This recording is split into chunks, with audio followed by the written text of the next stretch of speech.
Mga nag-aantay dyan na magkaroon ng ads on Reels. Isa rin po ako sa nag-aantay. I-kwento ko lang sa inyo yung naging karanasan. Kasi, ano, 2 months na ako nagkaroon ng stream ads. Sabi ko, bakit hindi ba ako na-invite sa ads on Reels?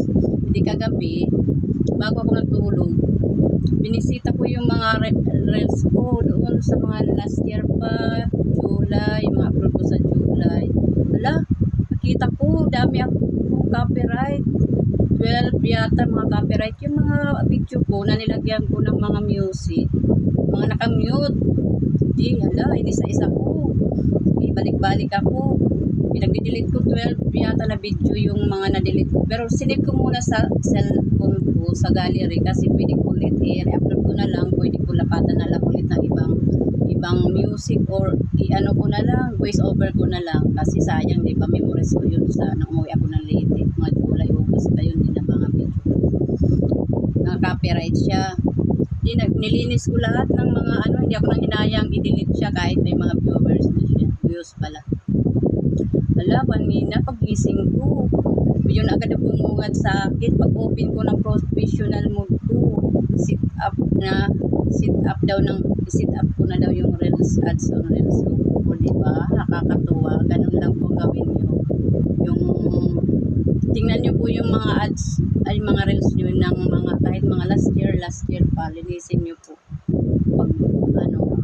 Pag malinis na po lahat yun, gugulat na lang kayo pag-gising.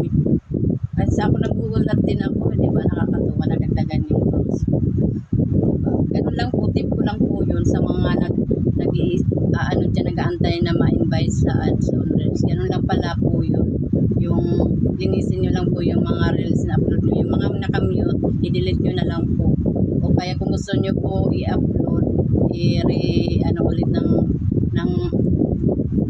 nyo ulit ng music, i-ano nyo na lang ulit, i-re-upload o voice over, gano'n na lang pong gawin nyo, diba? Kasi gano'n lang pala yun, nag-aantay ako, yung pala yung kailangan ko lang pala linisin. Yung mga copyright music na mga nakamute, i-delete nyo na lang po, hindi nyo malalaman kinabukasan. Sa experience ko lang po ito, sinare ko lang kasi nakakatuwa, diba? Thank you for watching. Don't skip the ads.